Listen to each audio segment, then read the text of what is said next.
வணக்கம் மக்களே, நீங்கள் பாரு கேட்குறது ஓகே கம்பெனி. நாங்கள் ஹோஸ்ட் காட்ஸிலா எக்ஸ் காங்கிரஸ் கார் கிங் ஷீமோ மாத்ரான்னு சொல்லி ஏகப்பட்ட புது மாஸ்டர்ஸ் வந்து இன்ட்ரடியூஸ் பண்ணி இருந்தாலும் இப்போ வரைக்குமே மொத்த மாஸ்டர்ஸ்க்குமே ஆல்ஃபாவாக இருக்கிறது காட்ஸிலா தான். ஸோ காட்ஸிலா எல்லாருமே ரூல் பண்ணக்கூடிய ஒரு பயங்கரமான ஆல்ஃபாவாக தான் இருக்காப்புல. எல்லா மாஸ்டர்ஸுமே ஒன் ஷாட் பண்ணிட்டு இருந்தாரு. ஐ மீன் லிட்டராக நம்ம காங்கேயுமே பார்த்தீங்கன்னா நசுக்கி கூட்டுற சுச்சுவேஷனுக்கு போயிருந்தாரு. இவ்வளோ பவர்ஃபுல்லாக நம்ம oldest and still the strongest பீயிங்காக வந்து பார்த்தீங்கன்னா நம்ம காட்ஸிலா தான் இருக்காப்புல. ப்ளஸ் ஒரு பிங்க் எவல்யூஷன் வேறு கொடுத்துருக்காங்க.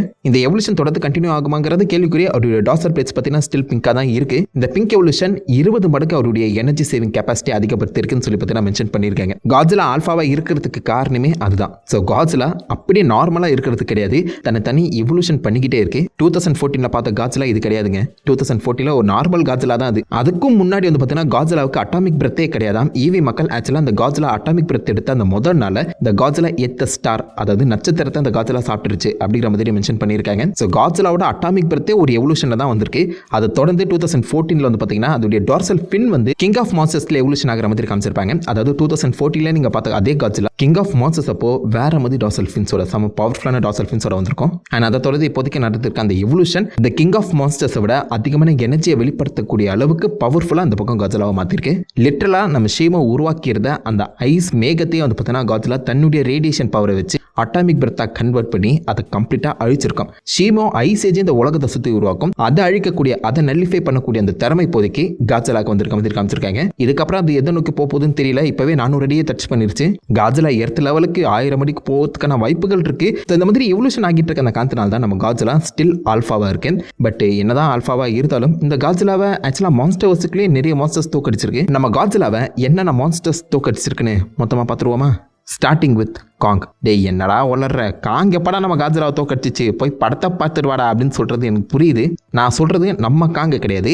இதுக்கு முன்னாடி காங் இனத்தில் கிரேட் டேப்பில் வந்து பார்த்தீங்கன்னா ரைவல் அப்படின்னு சொல்லப்படுற ஒரு பயங்கரமான மான்ஸ்டர் வாழ்ந்துட்டு இருந்திருக்கு. One of the biggest great tape.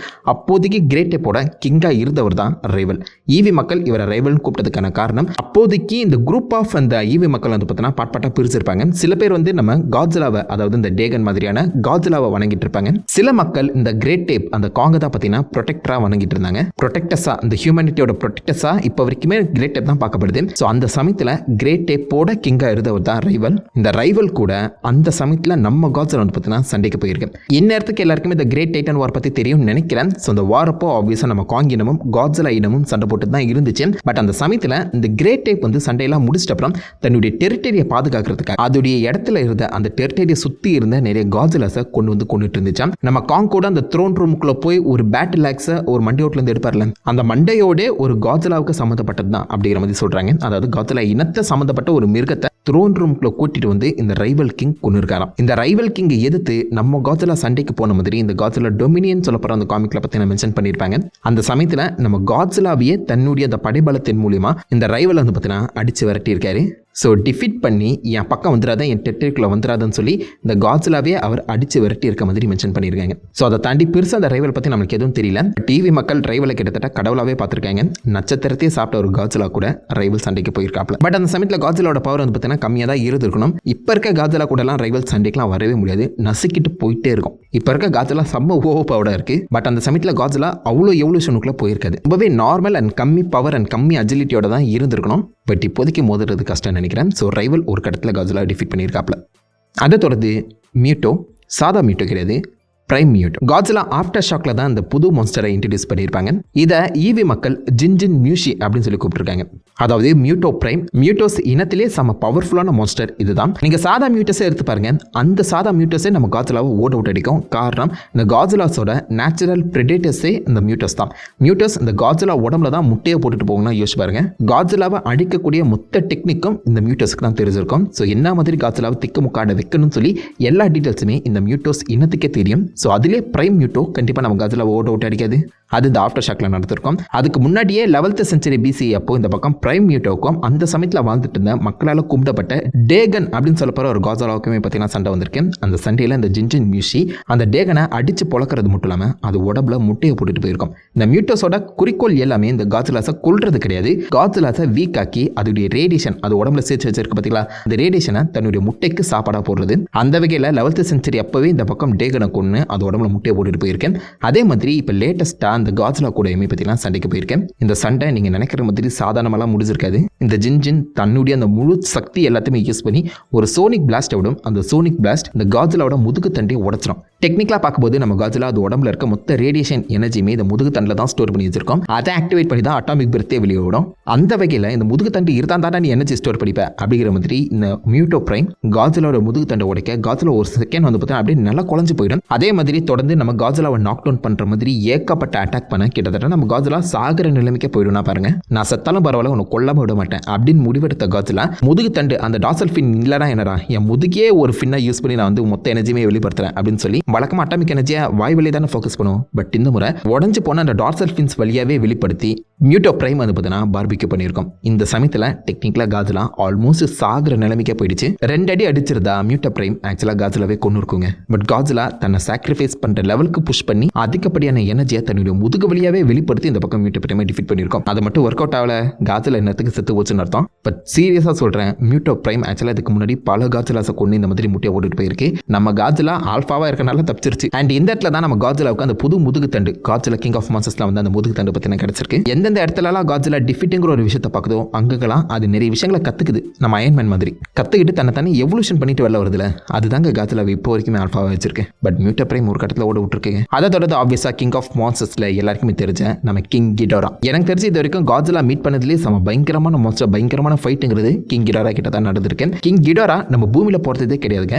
இந்த ஃபால் ஃப்ரம் ஸ்கைன்னு சொல்லி பார்த்தா மென்ஷன் பண்ணியிருக்காங்க. அதாவது வேற ஒரு கிரகத்திலேருந்து வந்த ஒரு ஏலியன் தான் கிங் கிடோரா. அவங்க ஊரில் இருக்க எல்லா கிங் கிடோராஸுக்கும் 3 தலை இருக்கும் போல. இந்த கிங் கிடோரா டெக்னிக்கலாக வரும்போதே ஆல்ஃபாவாக தான் வந்திருக்கு. அண்ட் ஆல்ஃபா காலுமே இருக்க மாதிரி சொல்லியிருக்காங்க. ஐ மீன் சுற்றி இருக்க மற்ற மான்ஸ்டர்ஸை தன்னுடைய கட்டுப்பாட்டில் கொண்டு வரதையுமே தாண்டி ஹைபர்னேட் ஆகிட்டு இருக்க மான்ஸ்டர்ஸுமே அது உயிரோட தட்டி எழுப்போம். ஆல்ஃபா காலுக்கு அப்புறம் இந்த கிடோரா என்ன சொன்னாலும் மற்ற மான்ஸ்டர்ஸ் செய்யுமா. இந்த ஆல்ஃபா காலுங்கிற ஒரு விஷயத்தை நம்ம கிடோரா தான் இன்ட்ரடியூஸ் பண்ணுது போல. அதுக்கப்புறம் காட்ஸிலா அந்த ஆல்ஃபா காலையுமே கற்றுருக்கும். ஃபைனலாக அது ஒரு கால் பண்ணி ஆப்வியஸாக சுற்றி இருக்க மான்ஸ்டர்ஸ் வந்து கண்ட்ரோல் எடுக்கிற மாதிரி காமிச்சிருப்பாங்க. பட் அதுக்கு முன்னாடி ஆல்ஃபா காலுங்கிற ஒரு விஷயம் கிடோரா கிட்ட தான் இருந்திருக்கு. 3 தலையெல்லாம் சும்மா கிடையாது, அது ஏதோ டிஸார்டர்னு நினச்சிக்காதீங்க. 3 தலையும் 3 மூளைகளோட தனித்தனியாக யோசிக்கும். ஸோ சண்டைன்னு வரும்போது கிட்டத்தட்ட 1 vs 3ங்கிற மாதிரி அந்த ஃபைட்டு. கிடோராவோட உடம்பு ஒன்று இருந்தாலும் மூளை 3, எந்த வகையில் எப்படி அட்டாக் பண்ணலாங்கிறது 3 மூளையுமே செப்பரேட்டாக யோசிச்சு நம்ம காட்ஸிலாவை போட்டு புரட்டி எடுத்துருக்கோம். 2 ஃபைட் நடந்துச்சு. 2 ஃபைட்லேயுமே கிட்டத்தட்ட காட்ஸிலாவை தோக்கடிக்கிற சிச்சுவேஷனுக்கு பார்த்தீங்கன்னா கிடோரா போச்சு. ஏதோ காட்ஸிலா தப்பிச்சு பொழைச்சிச்சு அப்படி வேணா சொல்லலாம்னு நினைக்கிறேன். பட் காட்ஸிலாவுமே சும்மா இல்லை, இந்த கிங் ஆஃப் மான்ஸ்டர்ஸ் அப்போ தன்னை ஒரு டேங்க் மாற்றிட்டு வந்திருக்கோம். ஐ மீன் அந்த பிக்சரில் நீங்கள் காட்ஸிலாவை பார்த்தீங்கன்னா செம்ம ஹெவியாக இருக்கதான் உங்களால் உணர முடியும். ஐ மீன் நம்ம காட்ஸிலா ஆக்சுவலாக கிங் கிடோராவோட அந்த வேகத்துக்கு ஈடு கொடுக்க முடியாத சிச்சுவேஷனில் தான் இருந்திருக்கு. பட் இப்போ காட்ஸிலா வந்து பார்த்தீங்கன்னா ரிப்பாக்கி 6 பேக்ஸ்லாம் வச்சுட்டு வந்திருக்கு. ஸோ இப்போ இருக்க காட்ஸிலா மேபி கிங் கிடோரா அடிச்சு பொழக்கிறதுக்கான வாய்ப்புகள் அதிகம். ப்ளஸ் 20 மடங்கு அதிக எனர்ஜி இருக்கும்போது சும்மாவா. பட் அந்த சமயத்தில் நம்ம கிங் கிடோராவோட அந்த வேகத்துக்கும் பவருக்கும் சக்திகளுக்கும் நம்ம காட்ஸிலாவோட ஈடு கொடுக்கவே முடியல. அண்ட் ஃபைனலாகவும் இந்த பக்கம் நம்ம காட்ஸிலாவை வானத்துலேருந்து கீழே போட காட்ஸிலா நாக் டவுன் ஆகிற சிச்சுவேஷனுக்கு போயிடும். அந்த இடத்துல ஆல்மோஸ்ட் செத்து போகிற சிச்சுவேஷனில் இருந்தால் நம்ம காட்ஸிலாவுக்கு மாத்திரா தன்னுடைய லைஃப் எனர்ஜியை சப்ளை பண்ணி சாதா காட்ஸிலாவை ஓவர் சார்ஜ் பண்ண காட்ஸிலாவை மாற்றி விட அந்த இடத்துல காட்ஸிலா ஃபயர் காட்ஸிலாவை உருமாறி அதிகப்படியான எனர்ஜி நியூக்ளியர் ரேடியேஷனை விடுவிட்டு இந்த பக்கம் தக்காளி ஏங்கிட்டே மோதிரியா அப்படிங்கிற மாதிரி கிடோராவை அடிச்சு தம்சம் பண்ணியிருக்கோம். ஸோ அதுக்கு முன்னாடி வரைக்கும் கிடோரோட கை தான் ஓங்கியிருக்கும். மாத்திராவோட லைஃப் எனர்ஜி நம்ம காட்ஸிலாவை ஓவர் சார்ஜ் பண்ணியிருக்கோம். அந்த ஓவர் சார்ஜ் பண்ணுற டெக்னிக்காக மாத்திரா கிட்ட இருந்தால் கிட்டத்தட்ட காட்ஸிலா கற்றுருக்கு போல. அந்த ஒரு விஷயத்தை தான் காட்ஸிலா எக்ஸ்காங்கில் நீங்கள் பார்த்துருப்பீங்க. ஹியூமன்ஸ் அனுப்பின எல்லா ட்ரோன்ஸையுமே காட்ஸிலா எக்ஸ்காங்கில் லிட்டரலி ஒரே ஒரு அட்டாமிக் ஓவர் சார்ஜ் மூலியமாகவே காட்ஸிலா தம்சம் பண்ணியிருக்கோம். அகைன் முன்னாடியே சொன்னல, என்னென்ன விஷயங்கள்லாம் கோட்டை விடுதோ எல்லாத்தையுமே நம்ம காட்ஸிலா கற்றுக்கிட்டே வருதுங்க. இந்த இடத்துல ஆப்வியஸாக கிங் கிடோராவை டிஃபீட் பண்ணி இருந்தாலும் ஆல்மோஸ்ட் தோக்கடிக்கிற சிச்சுவேஷனுக்கு கிடோரா வந்துருச்சு. கிடோராவோட பவர்ஃபுல்லாக யாராவது இந்த மாசவர்ஸில் அப்பியர் ஆகியிருக்காங்களா? Yes, humans. மனுஷங்களோட கொடூரமானவங்க இருக்காங்களா அப்படிங்கிற காட்டுறது மாதிரி இந்த கிடோராவோட மூலையில் இருக்க அந்த விஷயங்கள் எல்லாத்தையுமே உள்ள சேர்த்து மெக்கா காட்ஸிலான்னு சொல்லி ஒரு பயங்கரமான மிருகத்தை இருக்குனாங்க பார்த்தீங்களா. அந்த மெக்கா காட்ஸிலாவை நம்ம காங் மட்டும் இன்டர்ஃபியர் பண்ணாமல் இருந்திருந்தா இன்னத்துக்கு காட்ஸிலாவே கிடையாதுங்க. காட்ஸிலாவை அடிச்சு கொள்ற சிச்சுவேஷனுக்கு மெக்கா காட்ஸிலா போயிடுச்சு. செம்ம ஓவர்பாடாக காமிச்சிட்டாங்க. இந்த ஒரு இடத்துல மட்டும் இல்லை, இதுக்கு முன்னாடி நம்ம காட்ஸிலாவை ஆக்சிஜன் டிஸ்ட்ராயர் வச்சு கம்ப்ளீட்டாக நாக் டவுன் பண்ண ட்ரை பண்ணது மனுஷங்க தான். இந்த காட்ஸிலாவும் இந்த கிங் கிடோராவும் 2 பேருமே தண்ணி கட்டியில் சண்டை போட்டுட்டு இருக்கும்போது ஆக்சிஜன் டிஸ்ட்ராயரை போட்டு 2 மான்ஸ்டருமே கொலை பண்ண பார்த்துருப்பாங்க.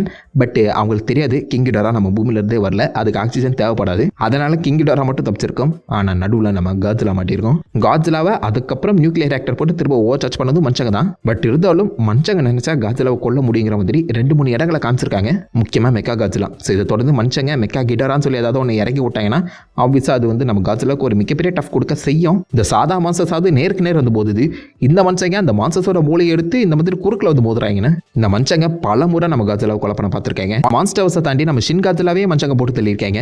ஃபியூச்சரில் சொல்ல முடியாது, மனுஷங்க தான் இருக்கையிலே கொடூரமான மான்ஸ்டர்ஸ், அவங்க கையில் தான் மற்ற மான்ஸ்டர்ஸ் இந்த டைட்டன்ஸ் வந்து சாக போகிறாங்க அப்படிங்கிற மாதிரி கூட கதையை முடிக்கலாம் வாய்ப்புகள் இருக்குது. பட் மனுஷங்களே ஆக்சுவலாக 2-3 வாட்டி இந்த பக்கம் காட்சிலாவை நாக் டவுன் பண்ணியிருக்காங்க. ஃபியூச்சரில் என்ன நடக்க போகுதுன்னு தெரியல, பொறுத்தது பார்த்தா தான் தெரியும். பட் இப்போ வரைக்குமே காட்சிலா ஆல்ஃபாவாக இருக்கேன். அதுக்கு காரணம் அது செஞ்ச தப்புகள், அது எங்கெங்கெல்லாம் டிஃபிட் ஆச்சோ அது எல்லாத்தையுமே புரிஞ்சுக்கிட்டு தன்னை எவல்யூஷன் பண்ணிக்கிட்டே இருக்குது. இந்த எவல்யூஷன் தான் இவ்வளோ தூரம் நம்ம காட்சிலாவை நம்ம ஓவப்பாட கொண்டு வந்துட்டு இருக்கேன். இதுக்கப்புறம் அது என்ன மாதிரி எவல்யூஷன் ஆக போகுதுங்கிறத பொறுத்தது பார்த்தா தான் தெரியும். ஸோ நீங்கள் இதை பற்றி என்ன நினைக்கிறீங்கன்னு உங்கள் தாட்சம் மறக்க வைக்கல காம் பண்ணிட்டு எத்தனை பேர் டீம் காட்சிலாவில் இருக்கீங்க, இதை பற்றிலாம் நான் கவலைப்பட மாட்டேன், என் உயிர் டீம் காட்சிலாக தானா அப்படின்னு சொல்கிறவங்க மறக்காம லைக் பண்ணி தெரிவிக்காமீங்கன்னா உங்களை தன்னில் ஒரு ஆசமான விடலை மீப்பட்டு இருக்கேன். Have fun guys. வட்டா.